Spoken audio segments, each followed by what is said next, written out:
We are on chapter 9 of Flying Solo by Ralph Fletcher. I did not like my last recording, so I'm going to try it again. Chapter 9. 9 a.m. Kids Rule. Rachel's silence had changed her in unexpected ways. Without her voice, she had learned how to watch, how to tune into a million little things she had never noticed before. She saw the little gifts Rhonda and Jasmine gave Karen to compete for her friendship. A few days ago, Rachel spied a secret glance and shy smile between Sky and Vicky, of all people, during math. Today she noticed Bastian chewing his nails, something he never did.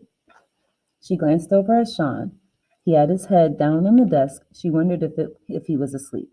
She took out her book, A Beginner's Flight Manual, and began to read. The bones of a bird are hollow but strong. This hollowness helps them to fly. It is interesting to note that airplane wings are mostly empty, filled with nothing but air. Rachel liked this passage so much, she read it again. The words described exactly how she felt this morning, strong and hollow, filled with air and silence just itching to fly. Wow. Okay, Karen said, flitting into the room. Her eyes were bright, cheeks slightly flushed, as if she'd run all the way back. Still no sub, huh? The case of the missing sub, Robert said. Yeah, we're like orphans, Tim cried plaintively. Speak for yourself, Bastian said. I know who my mother is. Karen went to Mr. Fabiano's desk and picked up a folder. Must be the lesson plans Mr. Fab left for the sub, she said. Here's the spelling test. Might as well get that over with, right? Better do something before we die of boredom, Tim muttered. I'll give the spelling words, Jessica said. Why you? Christopher demanded. Because I always get 100 on spelling tests, Jessica retorted. It was no different from any other spelling test, Rachel thought, as kids groaned and muttered and snapped open binders and pulled out blank sheets of lined paper. Jessica stood in the center of the three tables, slowly reading the words twice and using them in a sentence just as Mr. Fabiano always did. Perceive. Perceive. Many people perceive professional athletes as rich, spoiled, selfish individuals. Not, Bastian yelled. Quiet, Jessica said. The next word is souvenir. Souvenir. When Christopher went to Disney World, his father bought him a stuffed Mickey Mouse as a souvenir of the trip. Hardy har har, Christopher said. It was 9:30 by the time they had finished the test, handed out the answer key, corrected their answers, compared scores, and written their misspelled words in the back of their writing folder. So what do we do now? Robert asked, slumping in his seat. I'm taking a nap, Bastian announced, lying down on the floor. Wake me when somebody shows up. If somebody shows up. Show off, Rhonda said. You wouldn't do that if Mr. Fab was here. This is getting a little freaky, Tim said. Welcome to the Twilight Zone, Christopher put in.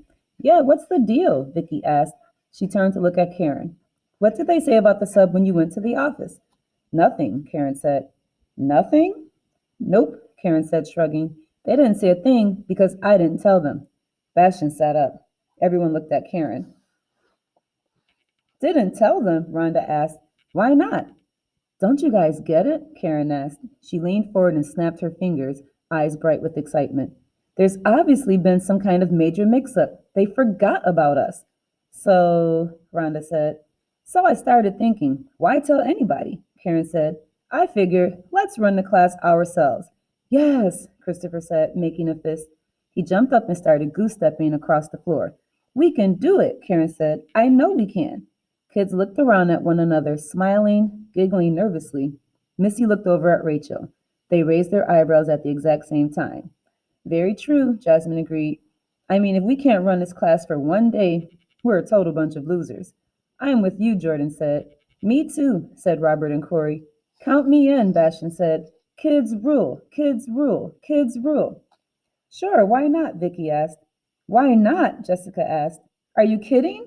It's illegal. That's why not. Everybody stared at her. Opinion, Christopher said. Yeah, are you sure? Karen asked. It's wrong. It's dangerous. Somebody could get hurt, Jessica said, glaring at Karen. Mr. Fab will want us to go down to the office and tell them right away. I can't believe you didn't tell them. Rachel wrote something on a piece of paper and handed it to Missy. Wait a sec, Missy said. Rachel wants to say something. Ah, Bastian said. The silent pilot speaks. Be quiet, Missy told him. She took Rachel's note and read it aloud. I wouldn't be so sure of that. Oh, sure, Jessica said, making a face at Rachel. Sure, Mr. Fab would just love the idea of us being totally unsupervised all day while he's gone. Give me a break. This is the dumbest, stupidest, most asinine idea I've ever heard of. Opinion, Christopher smirked. Missy picked up another note from Rachel and read it aloud. I think Mr. Fabiano would want us to think and talk about it and then decide. He's always talking about moral decisions.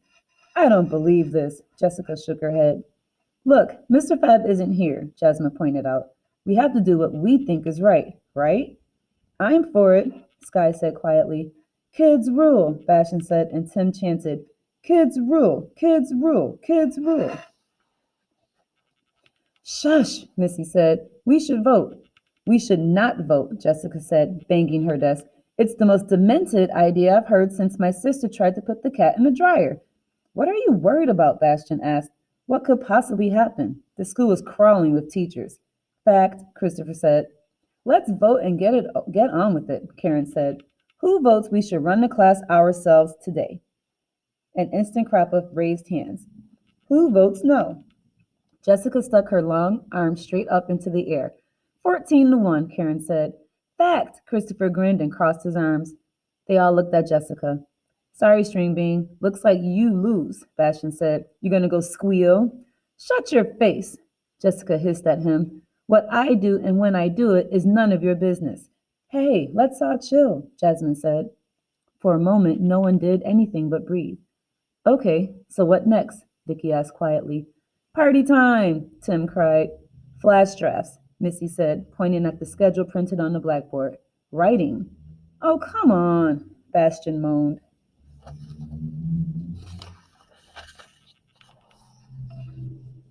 Vicky went over to the tape player. Soon, a mellow jazz began to fill the classroom. Mr. Fab believed in a daily schedule with as few surprises as possible.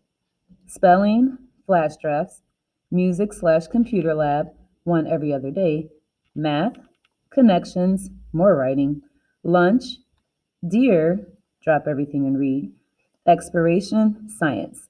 To keep things predictable, he had certain rituals, like playing music during writing time. Rachel hadn't liked the music at first, but with time she found that it got her in the mood to write and actually helped her concentration. This is stupid, Bastion said. I don't feel like writing. I'm not in the mood. Morning time is writing time, Vicky said, repeating one of Mr. Fabiano's favorite lines. Shut up, shrimp, Bastion muttered. Vicky was the shortest girl in the sixth grade. Hey, that's a put down, Jasmine said, glaring at him. Oh, Bastion mocked, raising his hands. A put down? Gee whiz, that's bad. I don't know about you guys, Karen said, but I'm going to write. I can't believe this, Bastion sighed. Jessica sat at her desk, arms folded. After a minute, she snapped open her binder and pulled out a blank piece of paper. The minute Rachel closed her eyes, she got a picture of Tommy Feathers, the way he used to grin at her whenever she glanced his way. She didn't have to wonder how Tommy would have voted. He would have voted with the majority because Tommy wanted people to like him. Tommy wasn't a very good writer, but he liked to write. At the beginning of writing time, he would often lean over to Rachel and whisper, I'm going to write a story for you. He hummed loudly while he worked, and after about 10 minutes, he'd pass his paper over to her. That's for you, Rachel. He gave her dozens of stories like this. Every day she threw them away. She hadn't kept a single one. She tried not to think about that now. She tried hard to put Tommy's face and voice out of her mind. Around her, Rachel could see other kids stretching and fidgeting as they started to write. She took out her favorite pen, opened to a blank piece of notebook paper, and tried to clear her head. Writing words is like flying, Rachel thought. Words aren't solid. Words are lighter than air, but even so, they can sometimes give you a lift. And that is the end of that chapter.